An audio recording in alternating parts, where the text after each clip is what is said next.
Halo, halo, apa kabar? Assalamualaikum warahmatullahi wabarakatuh. Pasti sebagian besar dari Anda semua sekarang ada yang lagi leyeh-leyeh gitu ya di tempat tidur kalau hari Ahad begini.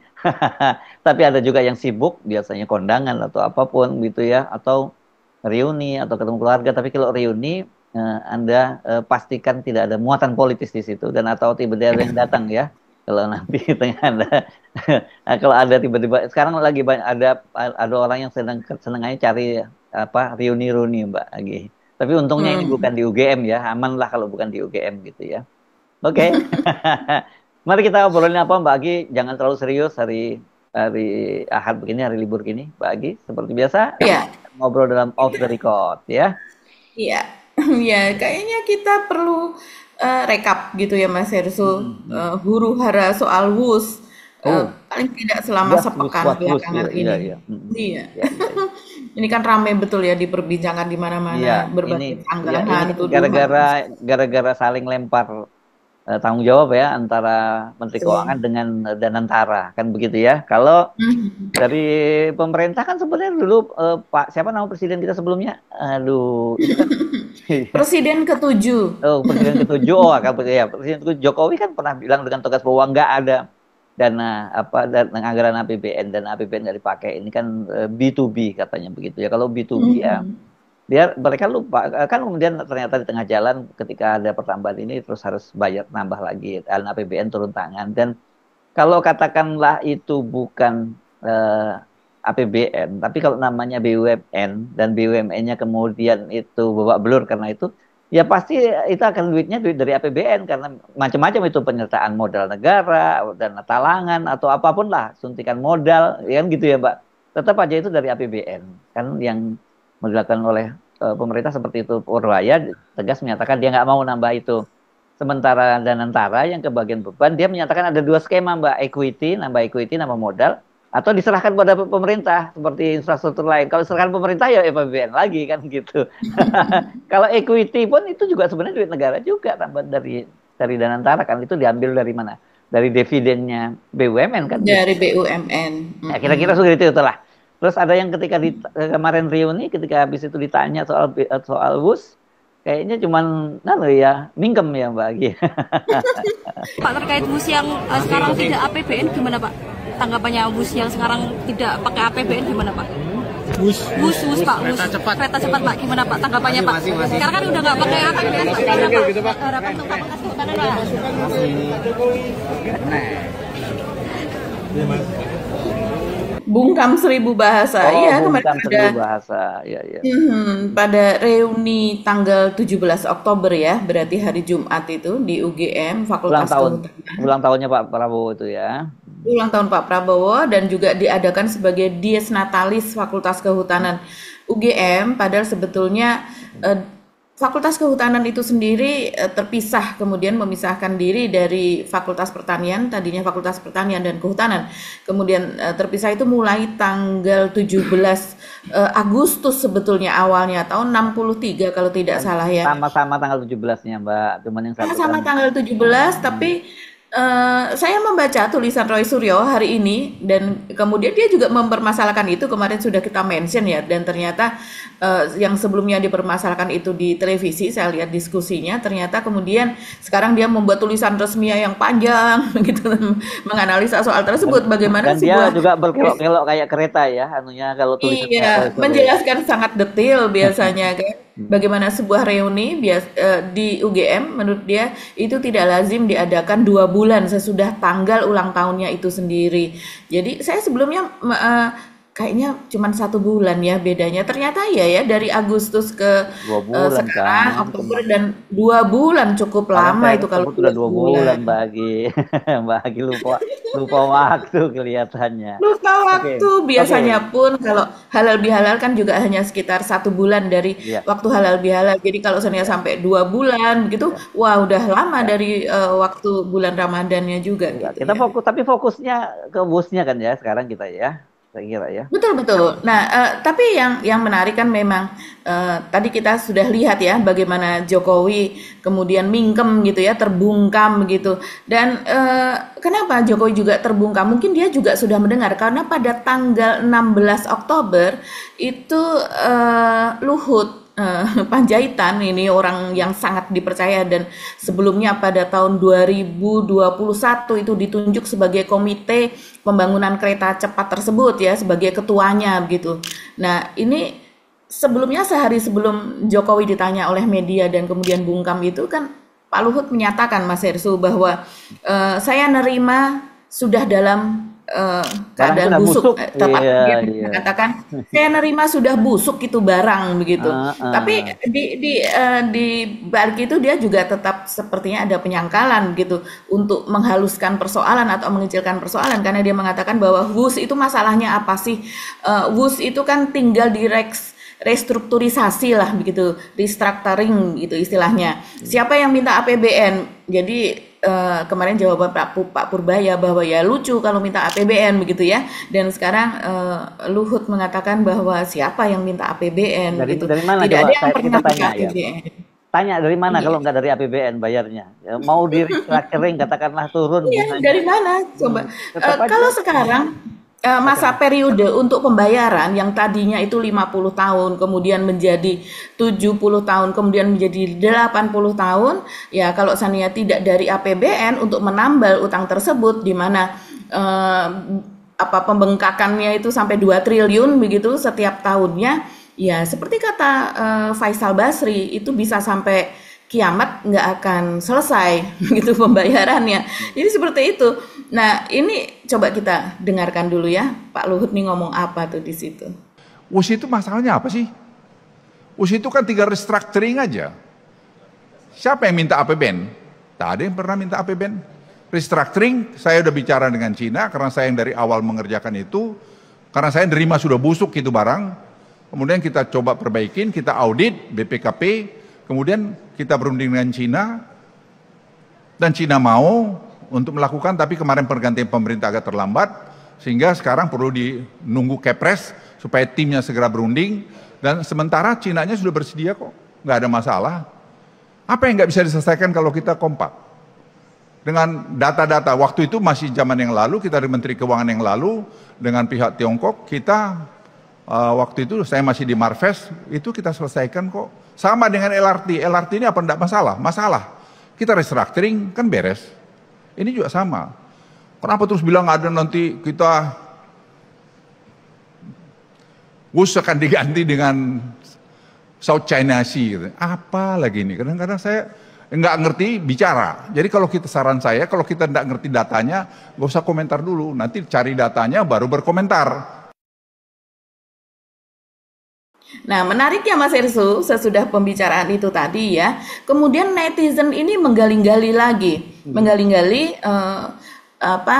peristiwa-peristiwa yang sudah lalu begitulah. Saya sendiri pun ingat peristiwa ini terjadi pada saat G20 ya, di mana Xi Jinping ini presiden Cina ini kan datang ke Indonesia dan dari kakak besar ya ini ya. Kakak besar. Betul, ini ya. Kakak besar Suheng gitu ya dari Jokowi yang kemudian Luhut ini presentasi begitu ya, atau pidato di depannya Xi Jinping dan juga di depannya Jokowi, tepatnya tanggal 16 November 2022 itu G20 itu, yang dibuat sangat mewah, menghabiskan banyak biaya dan sekarang sepertinya tanpa jejak begitu saja. Dan kemudian di depan Xi Jinping tersebut Luhut mengatakan bahwa pembangunan kereta api cepat sudah berjalan 80,40% atau 80,4% ketika itu. Saya dengan pihak Cina terus dia sebutkan pihak Cinanya apa begitu, tapi saya kurang jelas Mas Hersu namanya. Saya dengan pihak Cina terus berkoordinasi dengan baik agar selesai tahun depan. Tahun depan artinya 2023 dan ternyata kan memang mulai dipergunakan tahun 2023. Ini harus jadi dan tidak boleh mundur. Itu adalah tekad saya pribadi untuk menyelesaikan ini. Hormat Presiden Joko Widodo dan Presiden Xi Jinping, izinkan saya melaporkan progres pembangunan kereta api cepat saat ini sudah mencapai 80,40%. Saya dan Bapak He Lifeng dari NDRC terus berkoordinasi dengan baik untuk memastikan penyelesaian proyek ini pada pertengahan tahun depan. Ini harus jadi dan tidak boleh mundur. Itu adalah tekad saya pribadi untuk menyelesaikan ini. Tahukah kamu kereta cepat adalah program ambisius Jokowi dan Luhut hasil kerjasama dengan Cina? Luhut ngotot kereta cepat harus terrealisasi. Apapun rintangannya walaupun ditolak banyak pihak. Jadi ya memang kalau merujuk kepada kata-kata tersebut, Luhut itu seperti ini harus jadi begitu. Padahal waktu itu kan banyak ditentang. Kalau seandainya sebelumnya itu pada tahun 2021 misalnya itu ditinjau kembali kan sebetulnya juga masih bisa ya, karena belum jalurnya itu juga belum terbangun, masih minim sekali lah pembangunannya, mungkin pembebasan lahan dan sebagainya. Jadi itulah sekarang yang kemudian menjadi cukup viral, Mas Hersu, terhadap itu adalah jawaban dari pernyataan Luhut yang sekarang mengatakan saya terima dalam keadaan busuk, dan kemudian loh, busuk gimana? Orang Pak Luhut juga tidak pernah menceritakan itu, pernah menceritakan masalahnya, dan kemudian malah seolah-olah itu adalah proyek Luhut, kan ada di benak masyarakat ketika itu seperti itu. Tidak paham bahwa bahwa itu adalah ide Pak Jokowi, dan Pak Jokowi barangkali kalau saya menebak memerintahkan kepada Luhut bahwa ini harus jadi begitu. Tapi klaim di depan Xi Jinping dia pun mengatakan ini adalah tekadnya pribadi. Jadi kalau orang Medan ini bilangnya dia mau buang badan gitu dong ya, tapi jejak digitalnya nggak bisa lah gitu ya.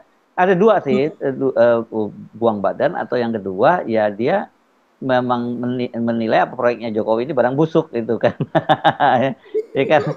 Karena ada beberapa hal yang diakui, dia juga sepakat kan ketika pada era dengan Purbaya yang menyatakan bahwa eranya ada yang salah dengan sistem operasional keuangan kita kan pada waktu itu juga begitu nyatakan. Jadi ini pelan-pelan Luhut juga mengakui mulai bongkar-bongkaran apa yang terjadi pada eranya Jokowi, tapi orang nggak bisa menutup jejak.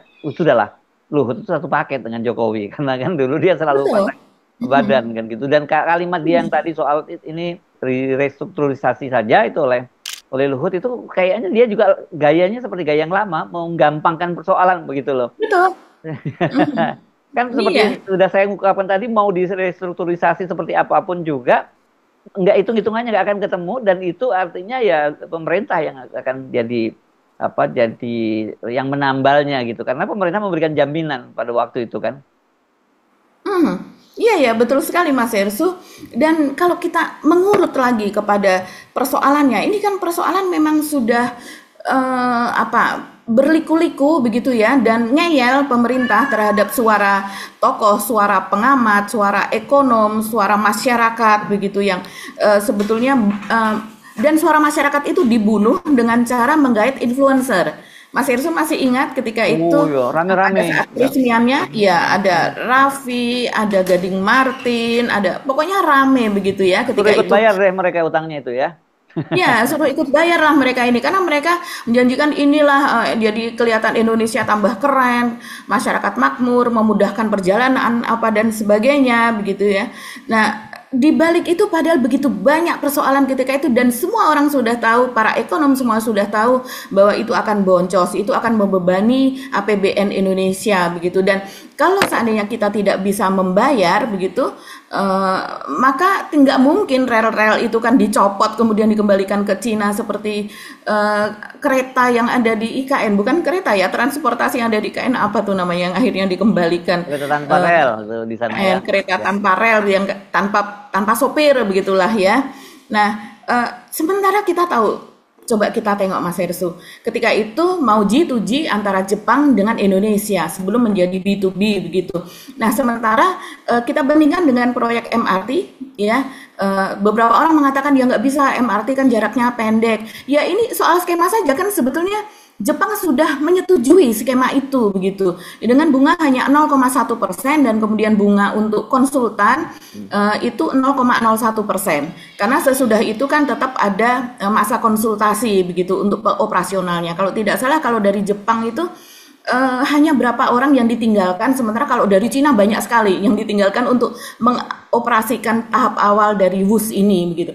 Sementara kalau dari Jepang misalnya kan diberikannya secara bertahap, 14 triliun, 9 triliun. Sekarang sedang dibangun nih dari Bekasi, dari Medan Satria menuju ke Tomang. Itu ada beberapa tahapan. Dan pada tahap pertama bunganya itu kalau tidak salah 0,3%. Jelas jauh di bawah 1%, sementara bunga dari Cina awalnya 2%, kemudian ketika terjadi cost overrun sekitar berapa 21 triliun, bunganya membengkak menjadi 3,4%. Sementara di MRT ini ajak saja bunganya begitu. Dan kalau di rata-rata itu 2% bunga pinjaman dari Jepang untuk pembangunan MRT di Indonesia, dan itu sangat-sangat berguna sekali. Yang tahap awal kan dari Lebak Bulus ke kota. Nah, di tahap dari Bekasi ke Tomang itu tadi tahap pertama 0,3%. Ada tahap kedua kalau nggak salah pinjamannya sekitar 9 triliun itu 0,1%. Jadi pukul rata 2% lah, 0,2% dari Jepang. Dan kemudian juga kalau yang kereta cepat ini pembayarannya kan karena membengkak akhirnya menjadi 80 tahun begitu diperkirakan. Nah, sementara kalau MRT memang sudah dipatok semuanya, saya lihat Mas Hersu.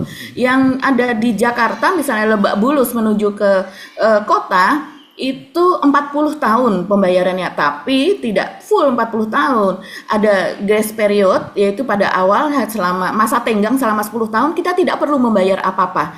Jadi nikmati dulu, terus kemudian berbagai subsidi, pembayaran, tiket apa dan sebagainya itu dikelola dulu. Setelah 10 tahun kita makin paham, makin rapi, baru dimulailah pembayaran selama 30 tahun.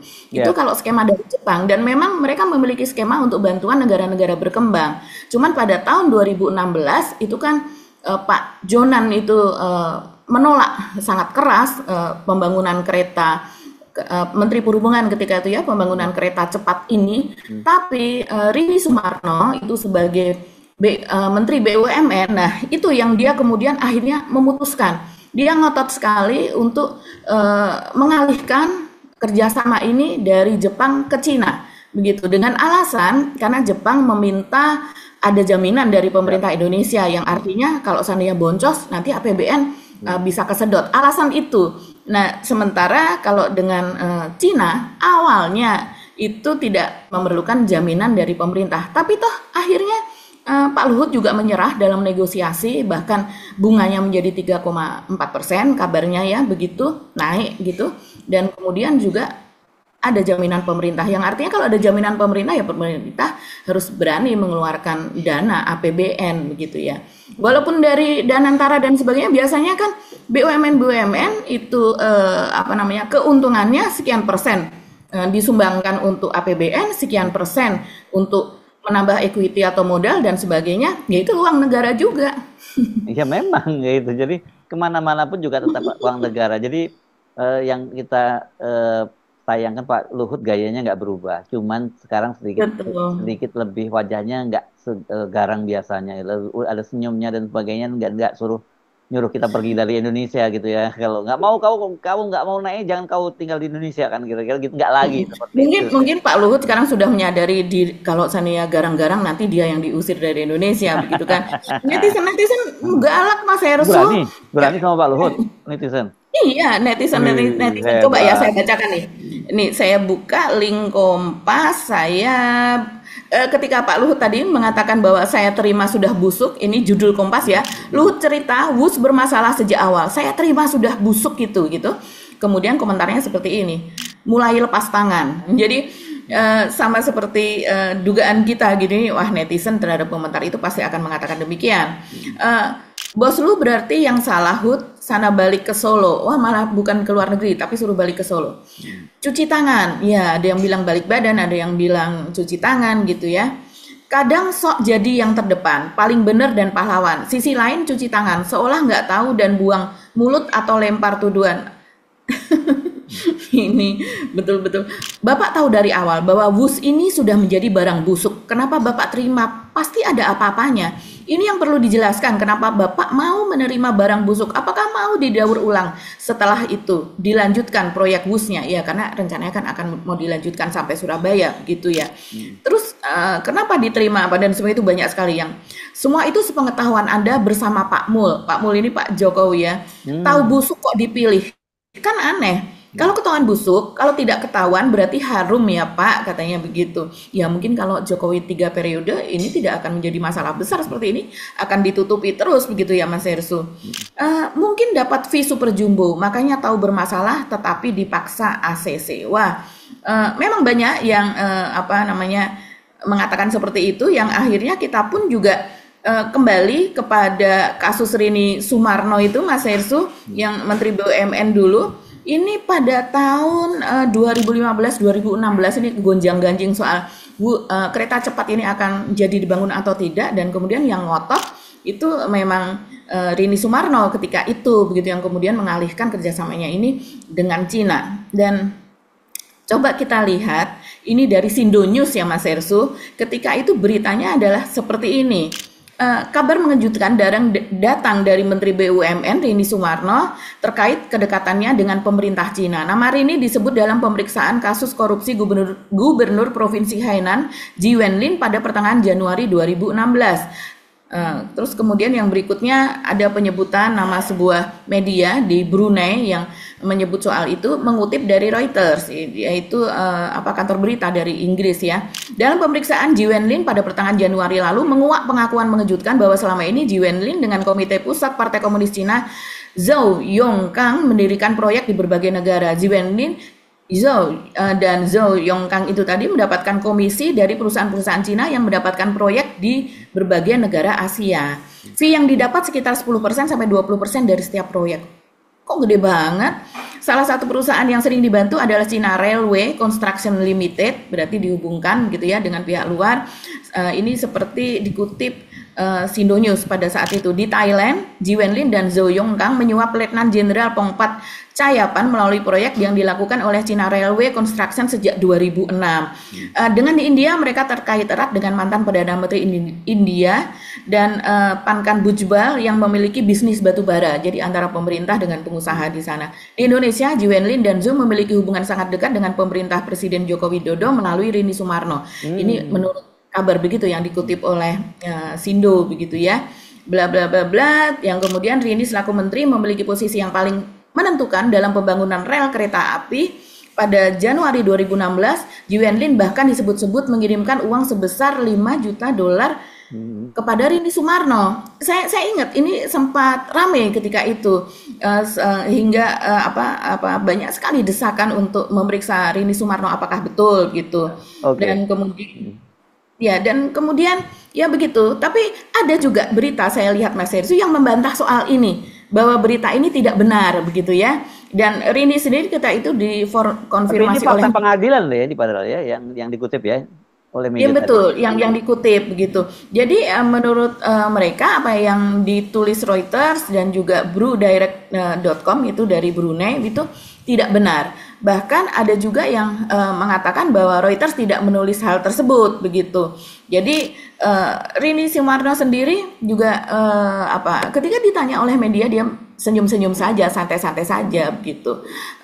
Malah ketika itu sempat ada, kalau seandainya ibu misalnya di reshuffle atau apa begitu, dia sempat mengatakan ya kalau Bapak Presiden bisa menunjukkan kelemahan saya atau apa saya begitu. Jadi dulu powerful banget ya ini ya.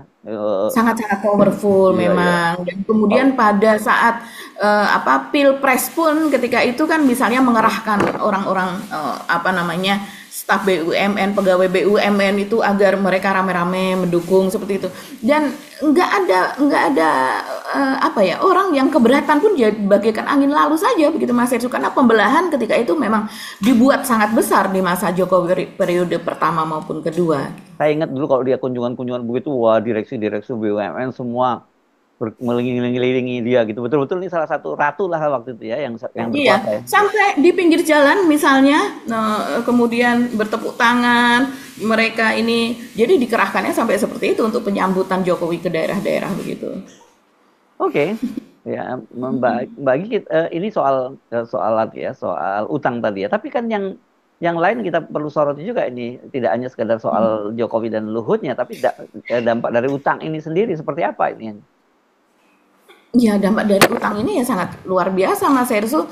Seperti halnya yang terjadi di negara Afrika ya, yang Ya, mendapatkan bantuan infrastruktur dari Cina. Ini misalnya Nigeria, Ethiopia, Kenya, begitu ya. Terutama Kenya, kalau tidak salah itu ada masalah pendanaan, utang apa dan sebagainya, begitu. Soal pembayaran utang tersebut, gitu ya. Juga dikatakan kalau seandainya mereka bermasalah, begitu, ya berarti itu akan menjadi sandera dan biasanya ya, nanti kompensasinya eh, berupa apa ya penyitaan atau operasional dari ya, infrastruktur tersebut untuk sekian puluh tahun akan ya. dikerjakan oleh Cina gitu. Ya, itu selalu orang pasti mengacunya itu Sri Lanka yang terjadi ya, pelabuhan Iya, laut yang pelabuhan itu, ya. Pelaut Dalam Hambantota itu yang kemudian diserahkan namanya juga tetap perusahaan Cina, tapi sebenarnya Cina itu kan semua perusahaan pemerintah, karena kita tahu seperti Alibaba pun itu juga kader partai kan ternyata ya, apa sih. Iya, dia tidak akan, kalau di Cina tidak ada pengusaha yang akan terus kemudian akan menjadi besar tanpa restu dari Ya, pemerintah. ya, ya, ya. Di baliknya ada pemerintah.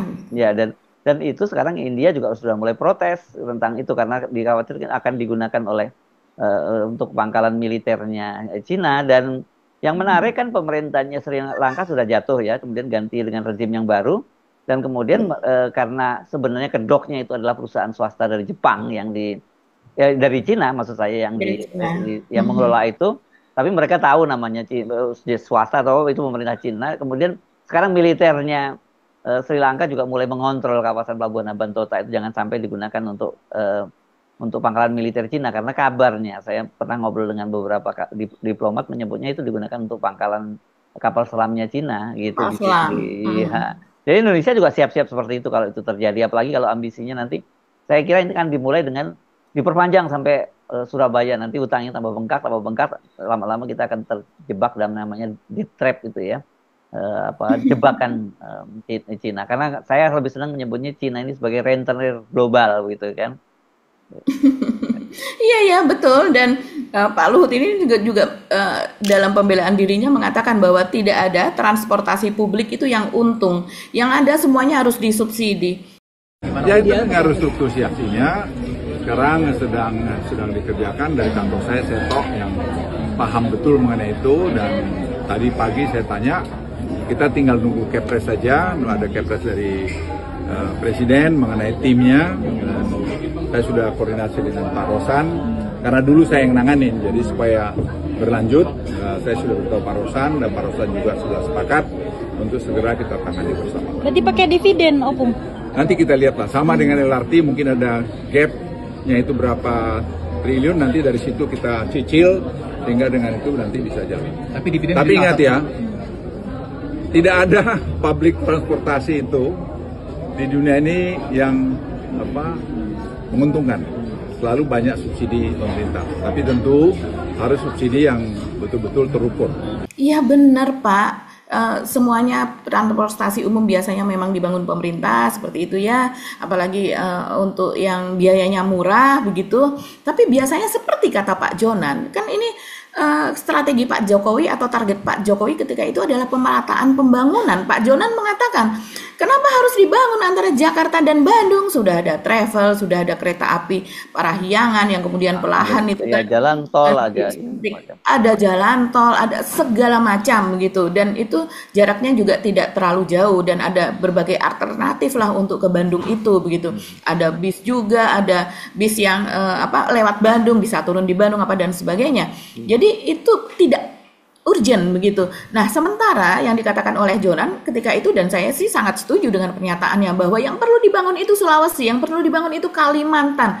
Transportasi publik di sana. Kalau mau bangun kereta, ya kereta untuk publik di sana, bukan kereta dengan biaya tinggi dan kemudian tiketnya sangat mahal. Ya. Sementara yang namanya di Kalimantan, yang namanya di Sulawesi, yang namanya di pulau-pulau lainnya, pulau-pulau besar gitu, biasanya kan dari ujung ke ujung dibangun transportasi publik yang murah. Itu baru pemerintah itu bekerja. Tapi kalau seandainya ke Bandung kemudian yang sudah ada ini malah justru lama-lama mati, kan mengambil pangsa dari bisnis lain gitu. Jadi Ya, ini memang PT kereta api yang sekali. tempur ya, karena ada kereta api Parahyangan kan, Argo Parahyangan ke situ yang sudah lama ini harus ya kanibal gitu demi Betul.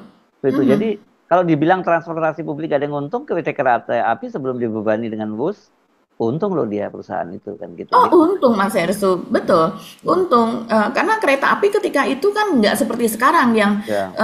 sepertinya mati pelahan. Kalau ini dibiarkan tidak ada bantuan dari pemerintah, maka ya pasti akan mati pelahan. Padahal sebelumnya kereta api itu sudah kinerjanya sangat bagus begitu. Jadi ini memang boncosnya di era Jokowi dan kemudian ada apa di balik kereta cepat itu begitu. Apakah betul seperti yang ditulis yang kemudian tapi dibantah itu bahwa dan tadi nama-nama yang disebutkan saya tidak hafal, ada 2 orang itu sudah masuk pengadilan dan mereka dihukum cukup berat Mas Hersu akibat dari korupsi tersebut begitu, apalagi Dan di ya, Cina. kita tahu tadinya ada perumahan proyek-proyek perumahan di kawasan sepanjang jalan itu kan yang mau dibuat stasiun TOD-nya segala macam, tapi kan proyek perumahannya juga sekarang mangkrak juga gitu. Ya. Oke. Iya ya, kalau di Jepang terus dikatakan mereka untung ya, walaupun keuntungannya itu karena memang pembangunan perumahan itu ada di sekitar kereta cepat tersebut, terkoneksi dan masif dan sangat-sangat dibutuhkan oleh masyarakat setempat begitu. Yang nggak seperti bus yang yang naik sekian sudah langsung diberitakan hebat, itu tetap boncos teman-teman. Oke, Bagi kita akhiri perbincangan kita kali ini soal WUS. Kan kita juga kan WUS karena ini juga akhir pekan. Sampai ketemu lagi. Saya Hersu Arif. Dan saya Gibeta. Terima kasih atas perhatian teman-teman semua. Wassalamualaikum warahmatullahi wabarakatuh. Salam sehat, salam akal waras.